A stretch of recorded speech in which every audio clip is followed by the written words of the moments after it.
porque já foi objeto de muitas mensagens aqui dentro dessa igreja. Mas com 7 anos de idade eu passei por uma cirurgia eu tinha um problema de refluxo urinário. Para ficar um pouco mais didático, o refluxo que nem a pessoa tem no estômago de voltar, no meu caso era na bexiga que voltava para o meu rim. E isso me gerou uma sequela no meu rim direito. O meu rim direito ele é atrófico, isso significa que ele é pequeno e ele exerce pouca função renal. Mas para alguns médicos ele nem exerce função renal. Mas os médicos, quando eu operei, quando eu tinha 7 anos de idade, eles me deram baixíssima projeção de vida. E se eu tivesse uma projeção de vida, ela ia ser muito limitada. Mas Deus é o dono da vida. E Ele vai além do que a medicina diz, além da lógica natural, além da lógica humana, e de uma forma fascinante. Por 29 anos, Deus ele preservou o meu rim esquerdo, que faz a função renal para suprir o rim direito, que também tem uma cicatriz, e ele não exerce 100% da função dele, mas o Senhor preservou esse rim para ele funcionar perfeitamente no meu organismo, filtrar tudo que precisa filtrar, inclusive os meus exames desde criança sempre deram como se eu estivesse com os meus 2 rins funcionando perfeitamente. E quando eu operei, quando eu era criança, a minha cirurgia ela foi muito difícil para mim. A recuperação foi difícil, eu sentia dores terríveis, tinha que tomar medicamentos fortíssimos. E aquilo veio para mim de uma forma que para uma criança conseguir absorver é muito difícil. Porque não é só você absorver uma cicatriz externa ali de uma operação, mas é você absorver que você tem uma limitação na sua vida e que você tem que fazer boas escolhas e ter cuidado e fazer acompanhamento e viver fazendo com toda a cautela possível, porque segundo a medicina o seu panorama nunca é viável. E no meu coração eu sempre falei para Deus assim: Deus, eu te entrego a minha vida por completo. Um dia que eu me converti, eu entreguei todas as áreas da minha vida para Deus. Mas parecia que sempre tinha uma área que eu falava para o Senhor: Senhor, não mexa aí. Porque aí já foi uma área da minha vida que me custou muito e que mexeu muito com o meu emocional e eu me deixa vulnerável. Senhor, mexe em qualquer parte da minha vida, mexe no meu emocional, pode mexer no meu corpo, mas no meu rim não mexe nunca mais, sabe? Eu não sei se você tem uma área da sua vida que você já pode ter pensado assim: ai, Senhor, aí não, porque se o Senhor mexer aí vai me custar. E, bom, essa era a minha área. E, para resumir, em setembro de 2025, ano passado, no dia 18 de setembro, eu comecei a sentir uma leve dor do meu lado esquerdo. E eu falei com o Bruno, Bruno, eu vou ao médico porque eu acho que eu estou com uma infecção. E eu quero ver o que está acontecendo. Então, vamos comigo. Nós chegamos no hospital e a médica falou: provavelmente é um quadro de infecção normal e você vai ter que tomar os antibióticos e se recuperar. Beleza, mas como eu tenho esse quadro do meu rim atrófico, do meu outro rim, por cautela, eu sempre fui orientada a falar com os médicos toda essa situação para que eles fizessem naquele momento os mais exames. E olha que interessante, a médica ela olhou e falou: não, vamos fazer então um exame de sangue, um exame de urina e uma ultrassom. E no dia 18 de setembro eles falaram que eu estava com uma pedra no meu rim esquerdo, logo naquele rim que eu falava para o Senhor não mexer, e que provavelmente a dor que eu estava sentindo era decorrente disso, mas que eu teria que ir no urologista, teria que ir no médico, porque pedra no rim é fácil de expelir, apesar de ser uma dor terrível. Mas mesmo assim, era uma área que eu não queria que o Senhor mexesse. E eu comecei a orar, e passou, isso foi uma quinta-feira. Passou um dia, veio sábado, veio domingo, e domingo nós estávamos aqui na igreja e o pastor estava pregando.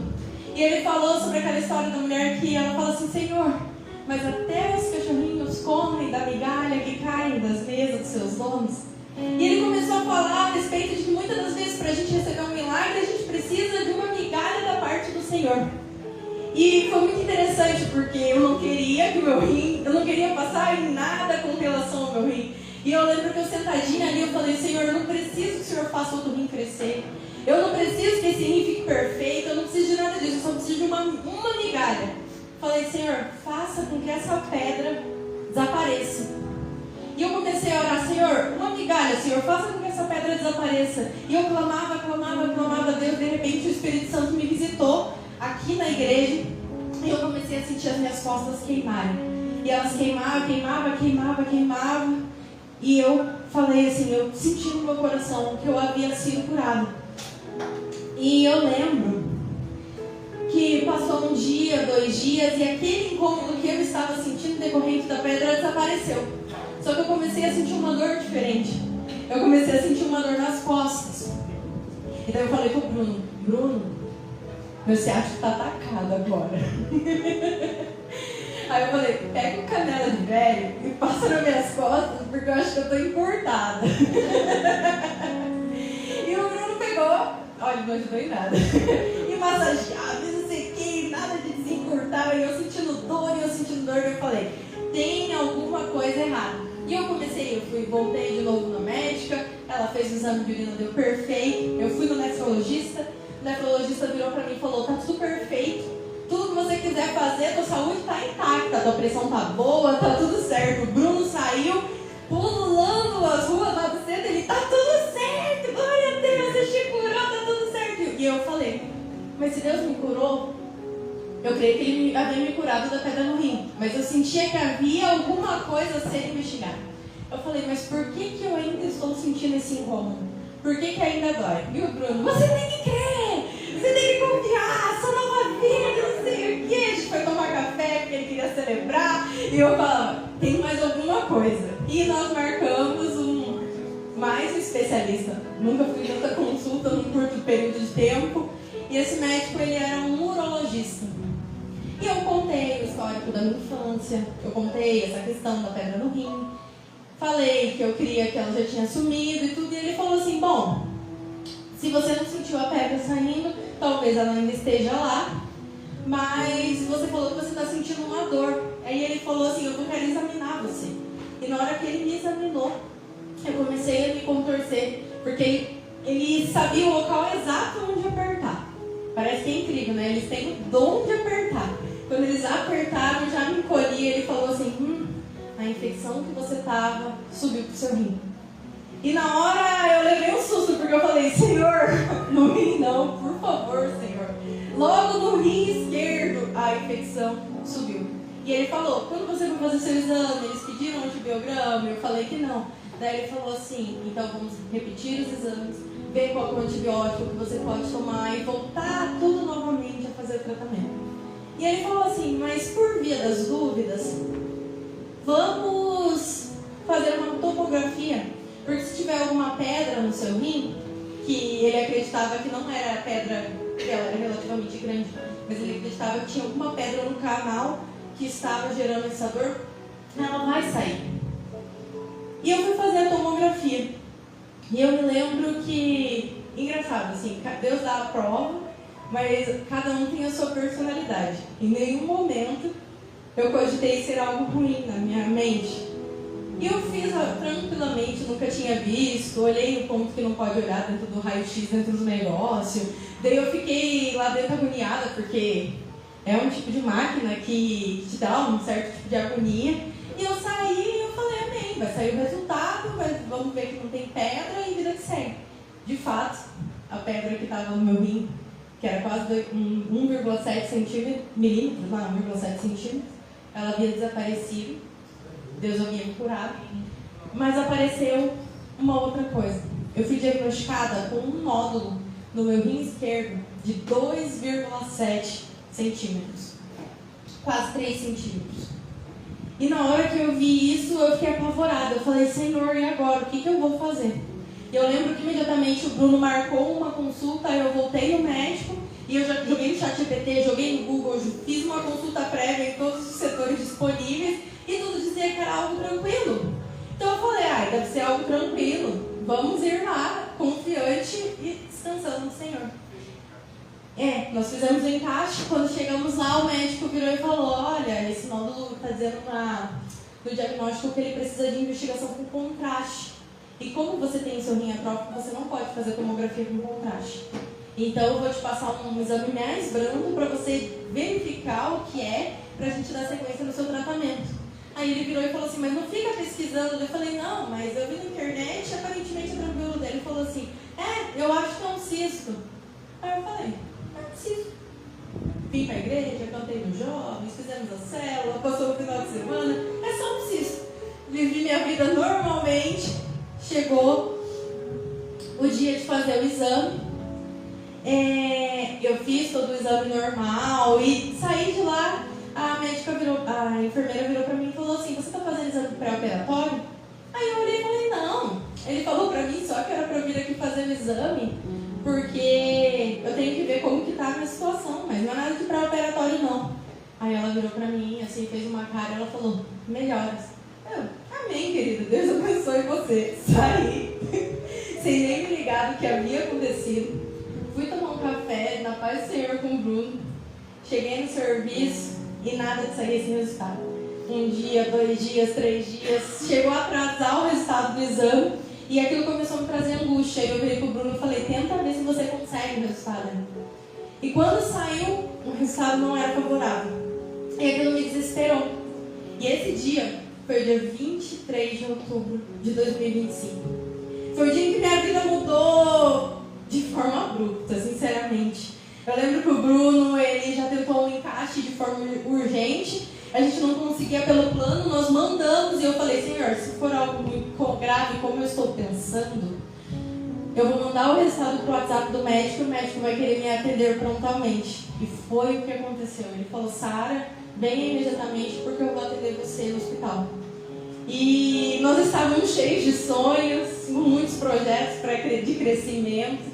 E justamente naquele dia nós estávamos animados porque esses projetos estavam andando. E eu lembro que sentado no atendimento, esses projetos começaram a cair. Nós começamos a receber ligações e mensagens dizendo que não ia dar certo, que aquilo que a gente estava projetando não ia ser do jeito que a gente esperava. E o Bruno começou a ficar agoniado. E ele: não, a gente tem que resolver. E eu: calma, porque eu acho que o que a gente tem que resolver não é isso por hora. E nós estávamos no meio, estávamos entrando. Nós estávamos na porta da fornalha. E eu lembro que nós entramos na sala do médico. O médico não dizia uma palavra. Ele apenas digitava e os minutos pareciam horas. E a gente, quando você quer uma resposta, as pessoas parecem que não te dão do jeito que você quer. E daqui a pouco ele virou no papel, pegou o carimbo, apertou, assinou e virou e falou assim: pronto, vai nesse médico aqui porque você está com neoplasia renal, neoplasia maligna do rim. Aí na hora que eu ouvi isso foi um choque.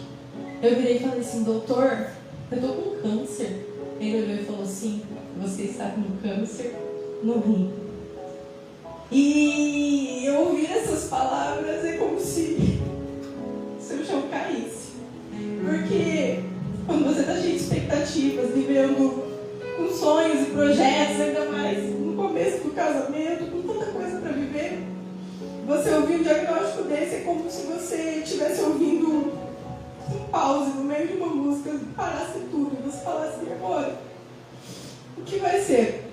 E ele não teve sensibilidade nenhuma. Ele virou e falou assim: a partir de agora você é atendido por esses médicos e você vai ter que ir para o setor de oncologia.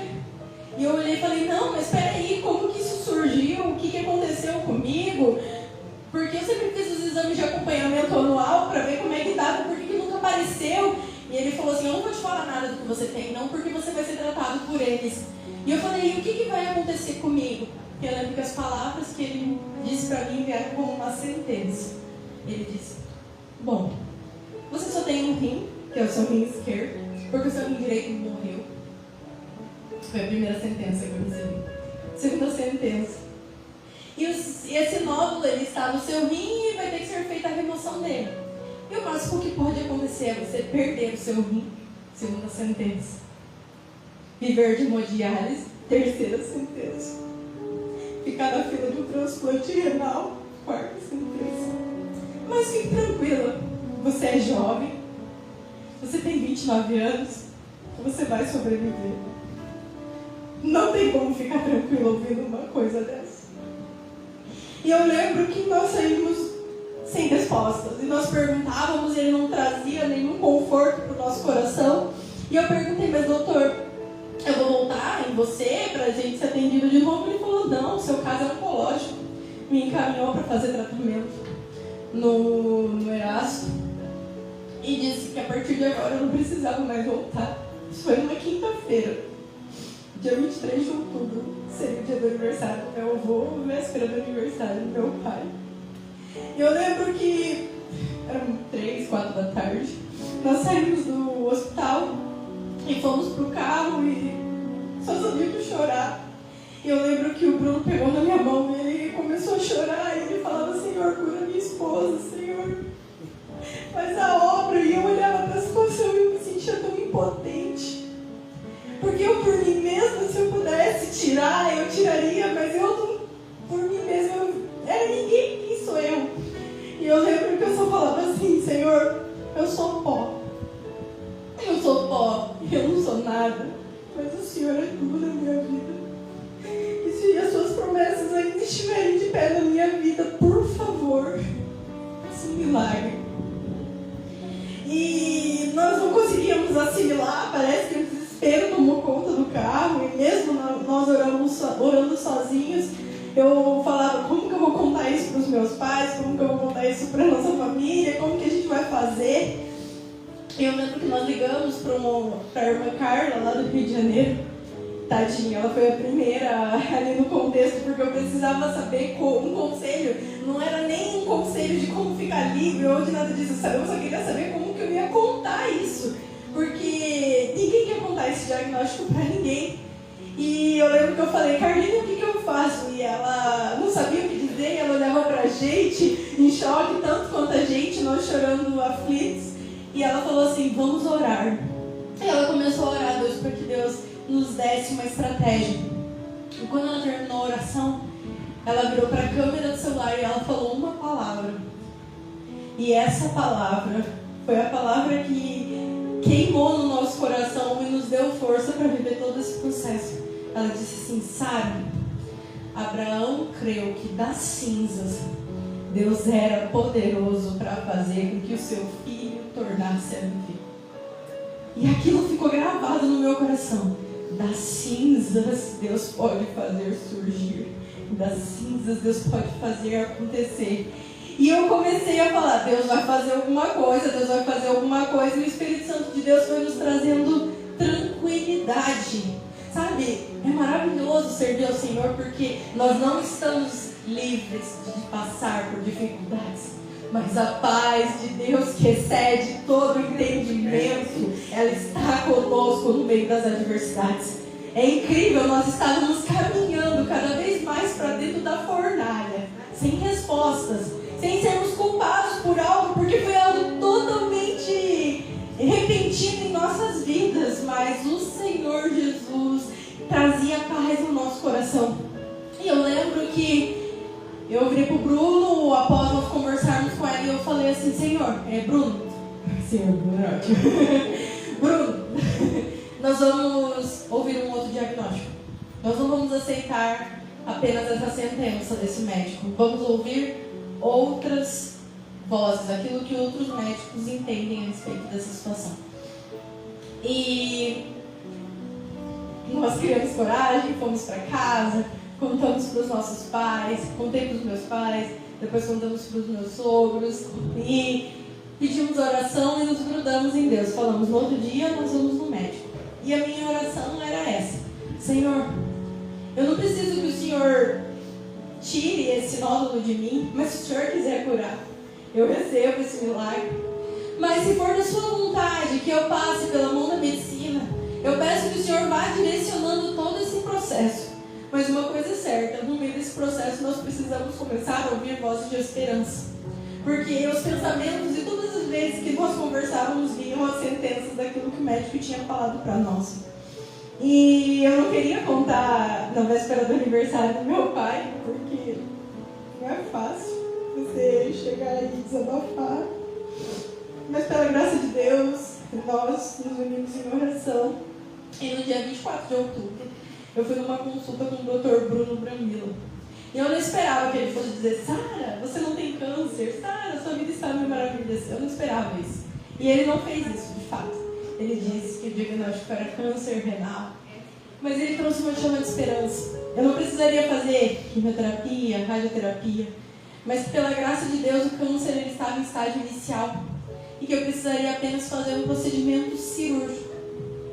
E eu tentava, às vezes, trazer, mas é benigno ou maligno, porque eu não contei que eu tinha ido em outro médico. E ele falou: é maligno. As características do teu nódulo todas indicam que é maligno.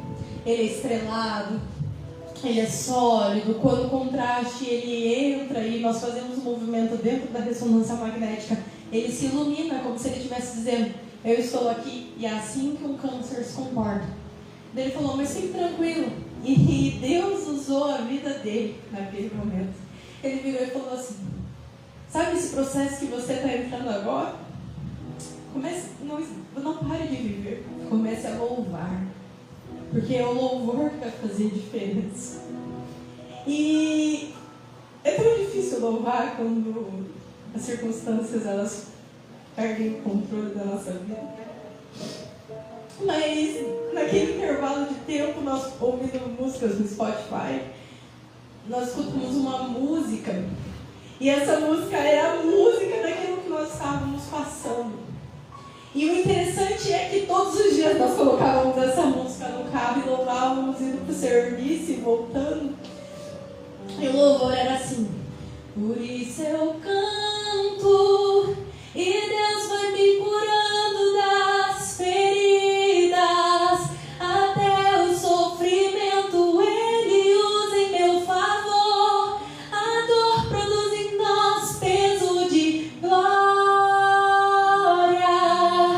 Por isso eu canto, enquanto eu enfrento tempestades, conheço a paz que vai além de toda explicação. E quando essa chuva terminar, eu vou florescer. E nós queríamos que a chuva ia passar e que a gente ia voltar a florescer.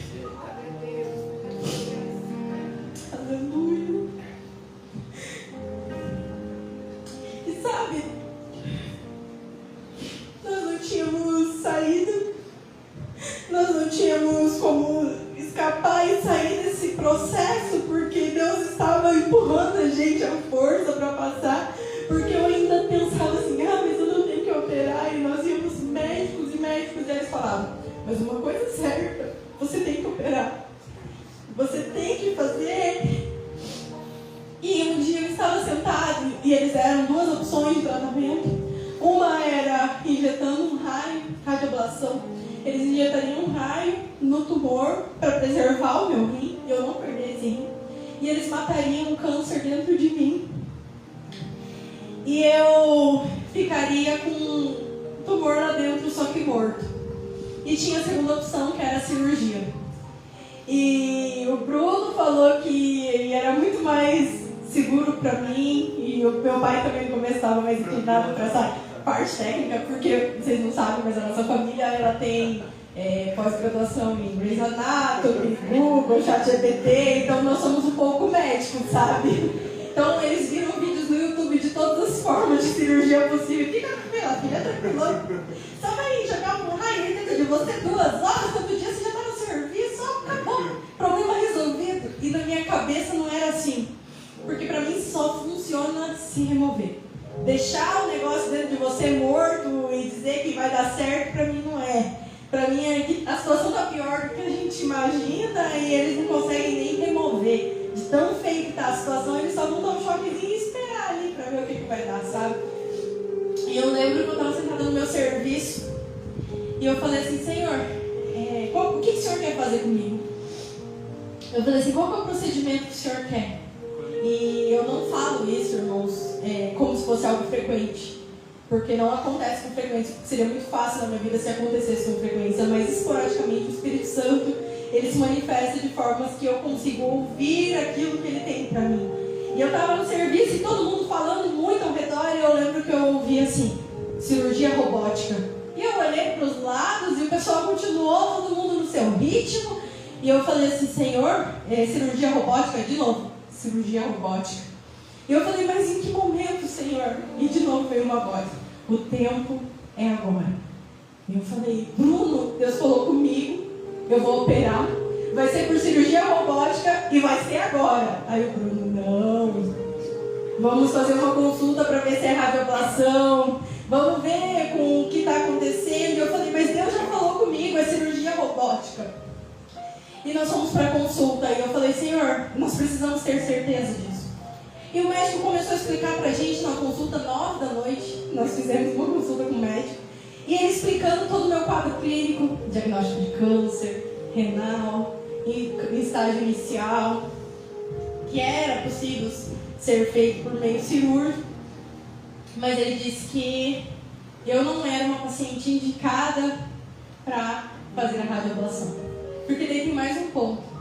O tumor ele não estava nem em cima nem embaixo do meu rim, o tumor estava no meio do meu rim, na parte externa, como se fosse tipo um caroço assim, meio para dentro e meio para fora, mas na parte média do rim. E se ele usasse o laser, o calor podia ser tão grande que ele poderia atingir o cálice do meu rim e eu começar a ter que usar um dreno, aquela bolsinha com um dreno, porque até cicatrizar, até aquele ponto fechar, enfim, ia ser por meses esse tipo de situação. Um segundo ponto, o tumor estava muito próximo do meu diafragma e ele estava muito próximo da alça do meu intestino. Então eu poderia sofrer dano nesses dois órgãos do meu corpo. Você estava na dependência do Senhor, irmãos. Eu ainda estou, eu sempre estarei, mas nesse contexto eu só dependia de Deus. E sabe que interessante que Deus, ele usou a voz do médico e ele falou assim, mas eu não sei por que vocês estão aqui para fazer uma consulta, uma cirurgia de radioablação comigo, se você é uma paciente totalmente indicada para fazer a cirurgia robótica. Aí eu olhei e falei, opa, a confirmação que nós precisávamos. E nós fomos atrás de médicos e procurando indicações até que nós encontramos um médico que, pela graça do Senhor, ele é um dos melhores médicos de um hospital aqui da cidade, do Marcelino Champagnat. Mas tudo isso meu plano não cobria e nós não tínhamos condição financeira para ficar, porque era fim de mês, 23, 24, eu só recebo no segundo dia útil, então precisávamos pagar essas consultas e Deus tocou no chefe do grupo para fazer um Pix para gente conseguir pagar toda essa manobra que nós estávamos precisando, sabe? Eu não sei o que você está passando na sua vida, mas eu falo que no meio do deserto Deus manda provisão financeira também. Ele manda paz, Ele manda amigos para orar por nós, porque amigos surgiram, pessoas começaram a se unir em oração juntamente conosco, porque não foi só uma oração, mas foi um corpo, uma igreja orando. Ele manda provisão, Ele manda sustento, Ele manda abraço. Eu recebi abraço dos meus colegas de serviço, abraço dos irmãos da igreja, abraço onde eu ia, parecia que Deus Ele enviava, como a pastora falou, né, um abraço para estar nos fortalecendo.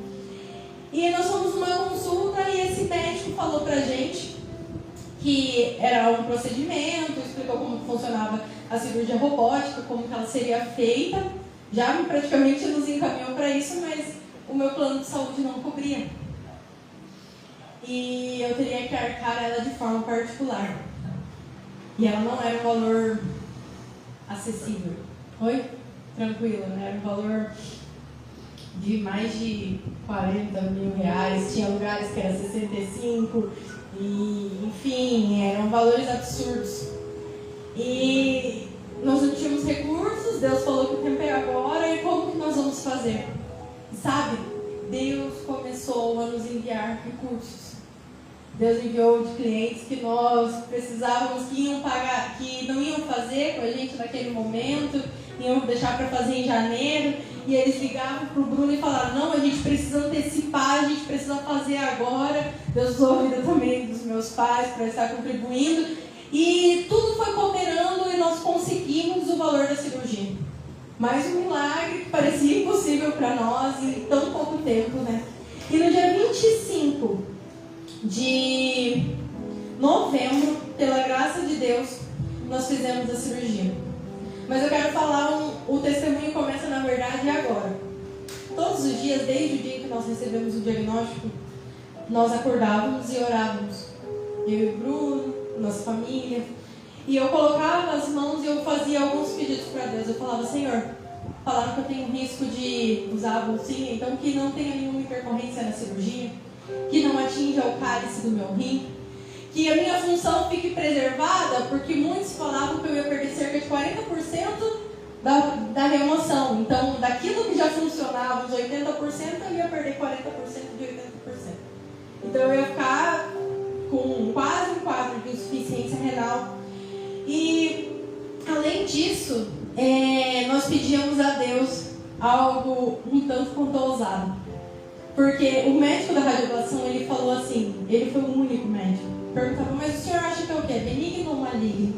Ele falou, olha, teu câncer é estranho. Porque, olha, ele acende e se comporta como maligno. Mas parece que ele às vezes se comporta como benigno. Aí ele falou assim, acho que só com a biópsia mesmo pra gente ter total certeza. Mas provavelmente deve ser um câncer de células claras, que é chamado câncer do bem, que ele é meio maligno e meio benigno. E eu lembro que eu virei pro Bruno e pros meus pais na sala e falei, opa, ele disse benigno, então eu tenho chance. Eu tenho chance. E eu chamei gentilmente aquela bolinha de Beni. E todos os dias eu apresentava Beni pro Senhor. Eu falava, Senhor, nós estamos aqui mais uma manhã, apresentando a Beni a Ti, e pedimos que o Senhor venha intervir em nosso favor, e clamávamos a Deus e pedimos que na cirurgia não tenha nenhuma intercorrência, que eu venha ficar com a minha função preservada, e que nós venhamos ter um diagnóstico de alegria. Porque se eu tivesse um diagnóstico de câncer, eu ficaria mais 5 anos em remissão. Eu teria que fazer um tratamento de imunoterapia depois, que infelizmente iria fazer com que nós não tivéssemos filhos. E tantas outras coisas iam acontecer.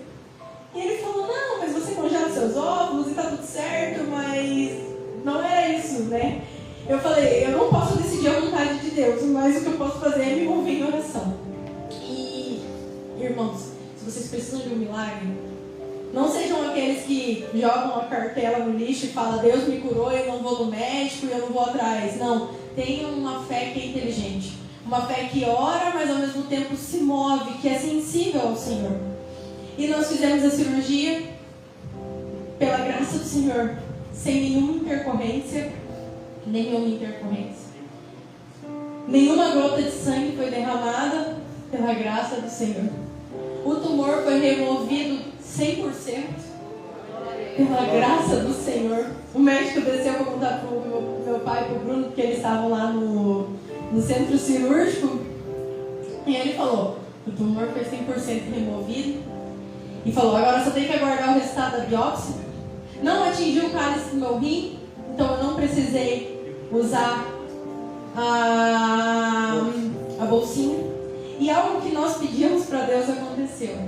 O tumor estava um pouquinho mais para dentro do que para fora. Então a chance de todas essas intercorrências acontecerem era imensa. E todos os dias nós pedimos, Senhor, se ele está muito para dentro, joga ele para fora. Faz ele ir para fora. O Senhor é poderoso para fazer isso. E pela graça do Senhor, ele estava mais para fora do que para dentro. Mas ele falou que nós tínhamos que aguardar, ir para casa, esperar o resultado da biópsia. E não sei se vocês já passaram por isso, mas é uma prova de fé. Porque a tempestade ela passa, mas ao mesmo tempo ainda não termina, né? Ainda fica ali um pouco do relâmpago e tudo. E nós estávamos nos movendo em oração. E o resultado da biópsia saiu. Ele saiu inconclusivo. Ou seja, os médicos não sabiam dizer ao certo o que aquele tumor era. se era maligno ou benigno. E ele demandava um exame mais aprofundado, que era uma análise histoquímica. E nós fomos para mais uma etapa de fé, né? Uma etapa de dependência da parte do Senhor. E eu lembro que foi muito interessante, que eu entrava todo dia, porque a análise histoquímica demorava mais tempo que a biópsia para ficar pronta. E ela só ia ficar pronta depois de 25 dias úteis. E o meu exame ele foi recebido perto do dia 20 de dezembro. Então tivemos um recesso para trabalhar a minha fé e a minha paz.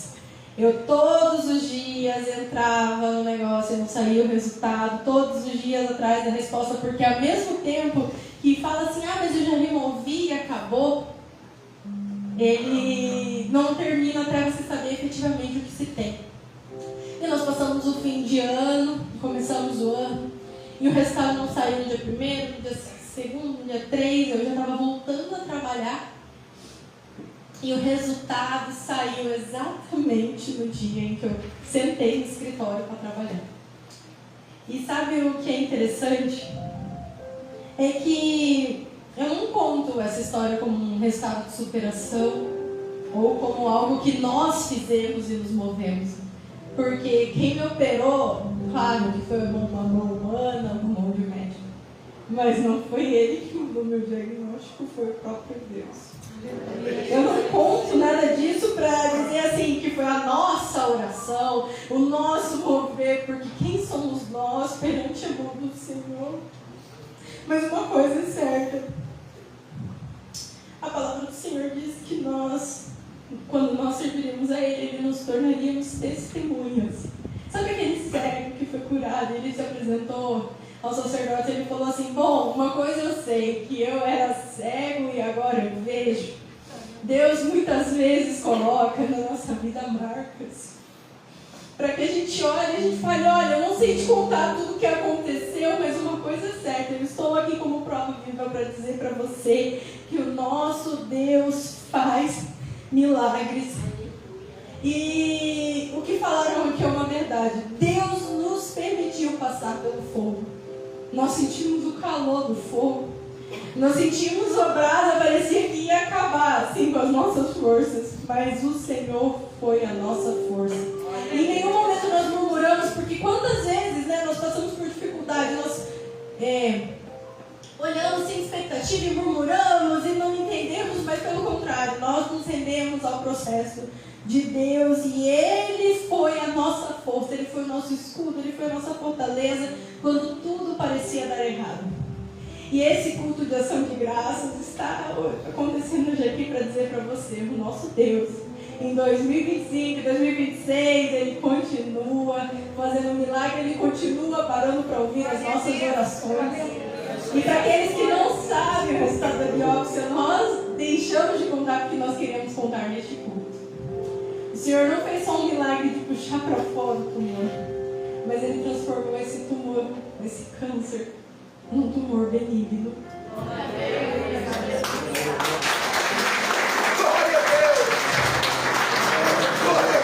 Nós passamos por 6 médicos e nenhum deles falou, é um tumor benigno. Pelo contrário, eles diziam, é câncer. Nós levamos esse exame para pais e sogros de colegas de trabalho que estavam lá no Maranhão e eles analisaram conjuntamente que eles falaram, é câncer. Eu entrei no hospital e se vocês verem todo o meu prontuário médico, eu dei entrada no hospital para tirar uma neoplasia maligna do rim esquerdo, ou seja, eu fui tirar um câncer. Mas pela graça do Senhor, enquanto nós orávamos, o Senhor agiu na minha vida e Ele transformou. O maior milagre não foi Deus dar a cirurgia, o maior milagre não foi nada disso. Mas foi Deus parar um pouco os nossos planos que nós estávamos tendo para dizer assim, ei, antes desses planos virem na vida de vocês, vocês precisam arrumar uma coisa, porque se esse tumor crescesse, aí sim também, mesmo sendo benigno, poderia gerar problemas na minha vida. Mas o cuidado do Senhor, Ele nos traz livramento em meio à fornalha. Ele nos traz solução no meio de qualquer outra adversidade. E agora eu pergunto, e os planos de Deus? continua em pé. E a vontade de Deus continua e será feita. E sabe, eu recebi uma nova vida. Eu nasci no dia 13 de junho e eu renasci no dia que eu aceitei a Jesus. Mas agora eu recebi uma nova vida. Uma marca. Se eu fosse um gato de 7 vidas, eu já eliminei 3. Mas que eu saiba, né, também. Mas uma coisa é certa. Deus, Ele deixou isso muito claro para mim. Que Ele não deixou a minha vida em pé para eu viver para mim. Mas para eu me gastar para Deus, para eu ser testemunha da vida, para mostrar para as pessoas que Deus ainda faz milagres. E se antes nós nos rendíamos na presença de Deus e fazíamos para Deus, hoje nós queremos entregar mais. E se antes nós adorávamos a Deus, hoje nós queremos adorar mais. E se você que está aqui nessa noite está distante de Deus, eu vou te dizer, esse Deus é um Deus de amor. Ele é um Deus tão maravilhoso que Ele olha para nós, apesar dos nossos erros e das nossas falhas, e ainda assim Ele permanece sendo fiel e com as suas promessas em pé. Nós podemos falhar, mas a vontade de Deus e a presença de Deus permanece sempre fiel. E é por isso que nós estamos dando um culto de ação de graças hoje aqui, para dizer, como está em Salmo 118, foi o Senhor que fez isso. Amém. Isso é maravilhoso aos nossos olhos. Amém. Ei, confie no Senhor Jesus.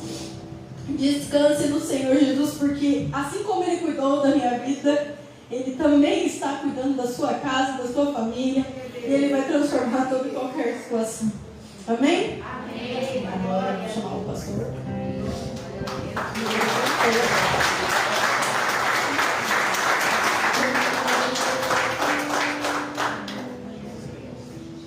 Glória a Deus. Nós não sabemos nem o que fazer para agradecer a esse Deus tão maravilhoso. E durante todo esse processo eu orava e pedia ao Senhor: Senhor, move. Porque eu creio no Deus que move. Eu creio no Deus que faz. É isso, pastor, nós já vimos tantas vezes. Mais uma vez, você que está aqui, você que conhece essa sala, está vendo e testemunhando o grande agir de Deus. Eu não vou pregar hoje, porque acho que a mensagem dela já é uma pregação.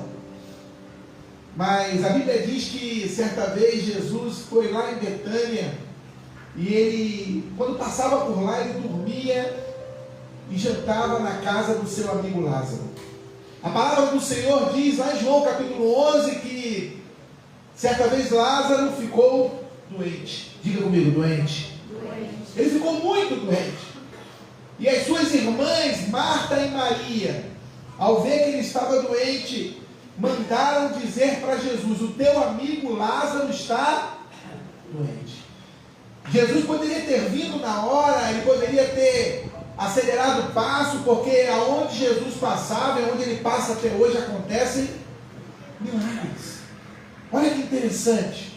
Mas Jesus, a Bíblia diz que ele demorou a chegar. Aos olhos humanos ele demorou a chegar e passou-se um período e Lázaro morreu. Diga comigo, Lázaro morreu. E ele não só morreu, ele foi sepultado.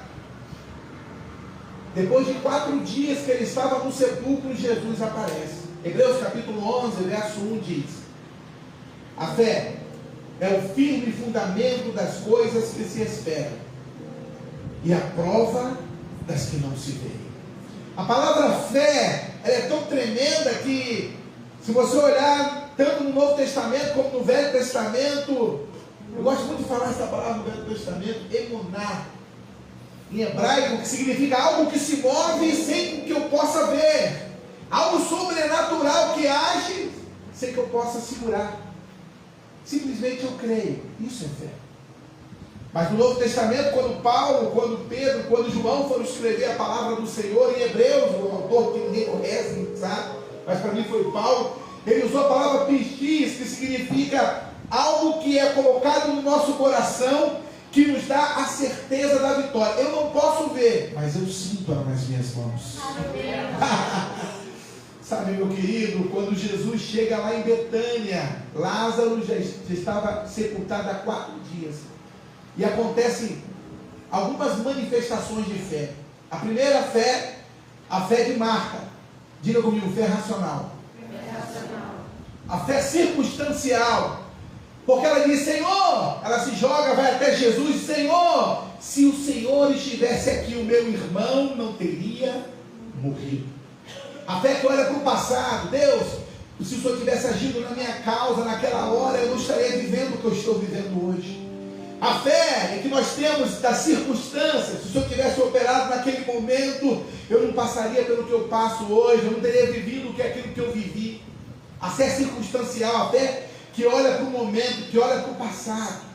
A primeira fé. A segunda fé que eu identifico no texto, eu vou ser bem rápido, a fé de Maria. Diga comigo, Maria. A fé da súplica, a fé do quebrantamento. A Bíblia diz que ela se joga aos pés de Jesus chorando. E ela diz, Senhor, e ela não consegue nem falar, e a Bíblia diz que toca o coração de Jesus, e ele começa a chorar junto com Maria. Jesus, quando ouve essa fé de súplica, de quebrantamento, ele não resiste ao coração contrito. Eu não sei o que você precisa, você que está assistindo pela live, que o Senhor faça na tua vida, mas se você se derramar hoje, levantar a tua mão e se prostrar diante daquele que vive e reina para todos sempre, e ter essa fé de súplica, a Bíblia diz que o Senhor vai estender as suas mãos ao teu favor nesta noite. Clama a mim e anunciar-te-ei coisas grandes e firmes que não sabes. Aí ela chega, começa a se jogar e chorar. Jesus fala, me leva onde ele está. E acontece o terceiro tipo de fé. A fé totalmente racional. Porque as pessoas que estavam com ele, com Marta e Maria, disseram, não deu esse vista aos cegos, e porque esse Lázaro era amigo dele, porque ele nada fez? Como se dissesse, viu aí? Ele fez tantos milagres, mas ele deixou o seu amigo morrer. A fé não tem razão. A fé, ela é racional, baseada na palavra, mas muitas vezes Deus não tem que dar satisfação de como Ele opera para nós.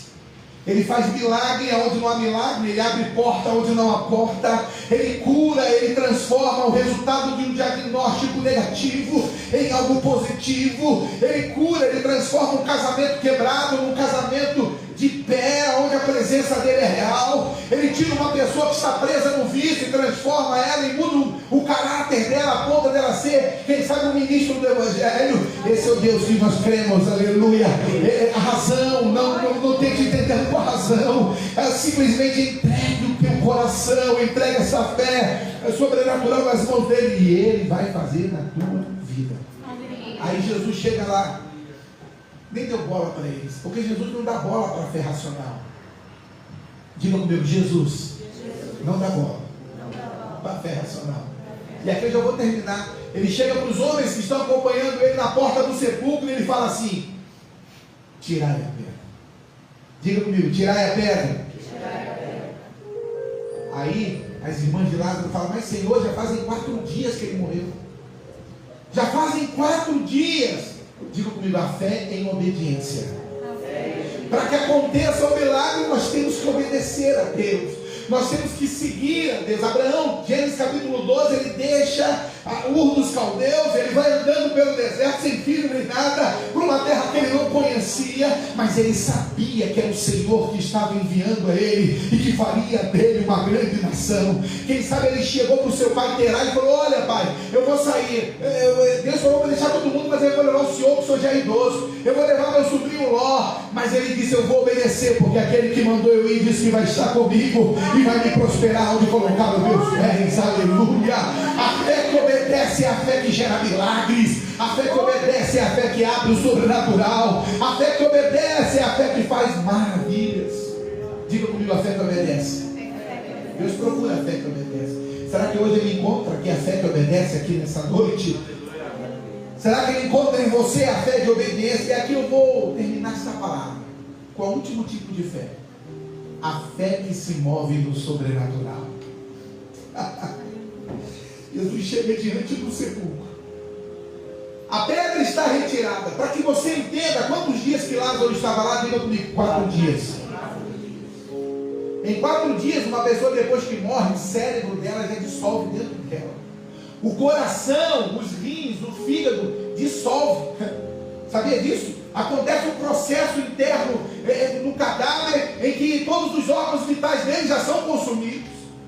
Lázaro estava com uma cor totalmente azulada, o seu sangue estava coalhado ali, estava fedendo, estava totalmente em processo de decomposição, amarrado ali, quem sabe com algo para tentar segurar o seu esqueleto, e Lázaro já tinha partido, mas de repente Jesus chega na frente daquele sepulcro, ele olha para Deus e diz: Deus, eu sei que tu me ouves, mas eu falo isso, Senhor, por causa da multidão, para que eles possam crer naquele que tu me enviastes. E ele diz, ele dá um brado, ele diz: Lázaro, sai para fora, Lázaro, sai, Lázaro. O cérebro dele voltou, o rim começou a funcionar, o pâncreas, o fígado, todos os órgãos voltaram ao seu lugar. Ele estava, quem sabe, ali no Ares, e alguém está me chamando. Quem é? Meu amigo Jesus, aleluia, é meu amigo Jesus que está me chamando. Sabe o que eu quero dizer para você nessa noite? A fé que move no sobrenatural ouve a voz de Jesus, aleluia, e move o mundo espiritual e acontece milagre. Quer que tenha milagre na tua casa, quer que tenha milagre na tua vida, quer que tenha milagre no teu ministério, quer que tenha milagre entre os seus, se mova nessa noite, nessa fé sobrenatural, aleluia. Deus está dizendo para você hoje: vem para fora, porque eu tenho chamado para você ir para a tua casa. Vem para fora, porque eu quero fazer algo grande na tua vida. Vem para fora, porque eu sou o teu Deus, eu te escolhi, aleluia. E aonde você está, quem sabe, nesse caixão no meio da pedra, preso, amarrado por tantas coisas, não é o lugar que eu projetei para você, não. Eu digo para você hoje: vem, e eu vou fazer morada no teu coração. A fé que move no sobrenatural. Se coloque de pé. Diga comigo: a fé é o firme fundamento das coisas que se esperam, é a prova das coisas que não se veem. Eu não sei o que você precisa nessa noite, eu não sei como está o teu coração aqui nesta noite, eu não sei como você entrou. Feche os teus olhos aí. Talvez você não tenha ainda falado com Deus, mas sabia que Deus já está falando com você? Talvez você não tenha falado nenhuma palavra para Deus ainda hoje aqui, ou até mesmo você olha tudo que está acontecendo e diz: que lindo o que aconteceu na vida da Sara, que lindo, como Deus ama a Sara. Eu quero dizer para você que você não é menos amada e menos amado do que a Sara, não.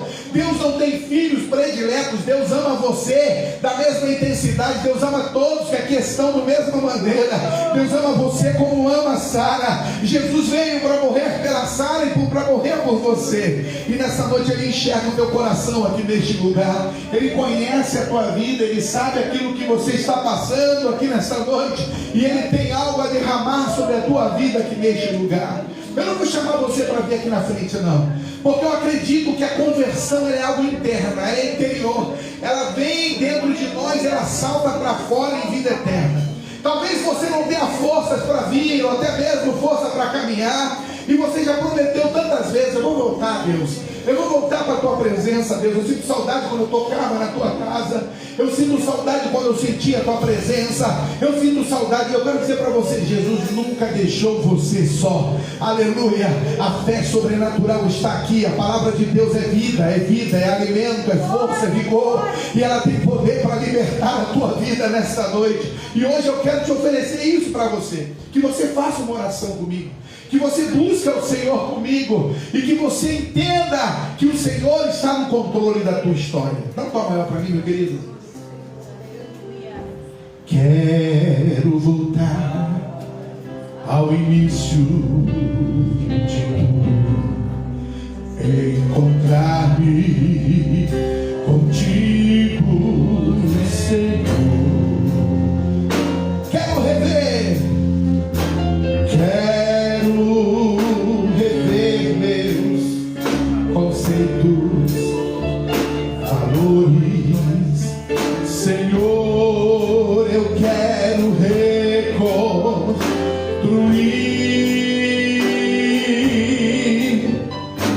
vou regressar ao caminho, vou ver as primeiras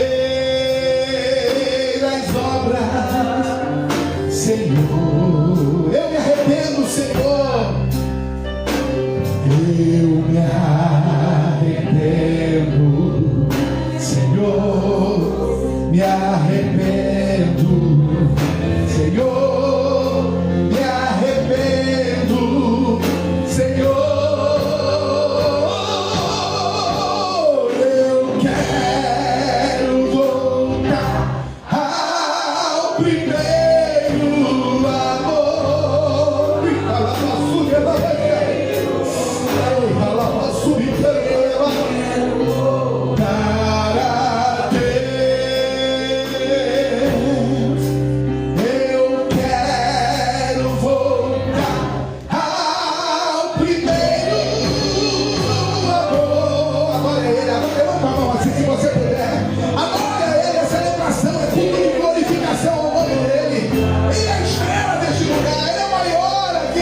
Deus está falando aqui contigo, Senhor, em Calabasura, adore ao Senhor. Quero rever meus conceitos, valores, Senhor, eu quero reconstruir.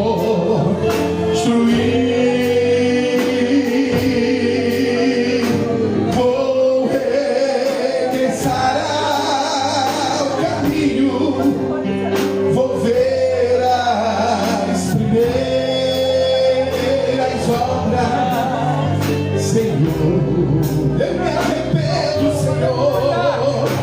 Eu me arrependo, Senhor. Me arrependo, Senhor. Me arrependo, Senhor. Eu quero voltar ao primeiro amor. Posso subir aqui para baixar ele?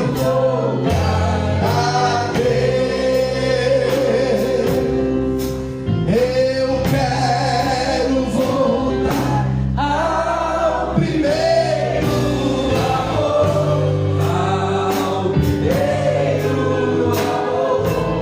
Eu quero voltar. Coloca no teu coração assim, Senhor meu Deus, a tua palavra aqui ministrada nesta noite, a palavra de Deus, palavra viva. O Senhor está falando nos corações, Senhor. Muitas vezes, ó Pai, nós não entendemos ou até fingimos que não compreendemos, mas o Senhor está falando. O Senhor está falando com pessoas que estão assistindo pela live. O Senhor está falando aqui nesse santo lugar com a tua noiva, com a eleita, com a igreja, Senhor, com a eclésia que foi tirado para fora. O Senhor está falando através dessa palavra poderosa.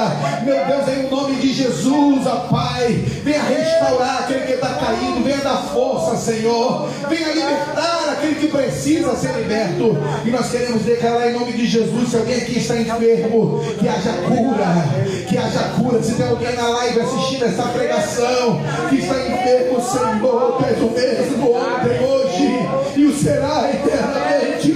E nós queremos declarar em nome de Jesus a cura, a libertação e a salvação aqui nesse bairro. Obrigado, Pai, por essa palavra, por esse testemunho tão edificante, no nome de Jesus. Amém. Amém. Dá um aplauso ao Senhor. Amém. Glória ao nome do Senhor. Fique bem mesmo como você está. E eu quero dizer para você que está assistindo pela live, que Deus abençoe a tua vida, que Deus venha te prosperar, te abençoar cada vez mais, que você tenha uma semana de vitória em Cristo Jesus.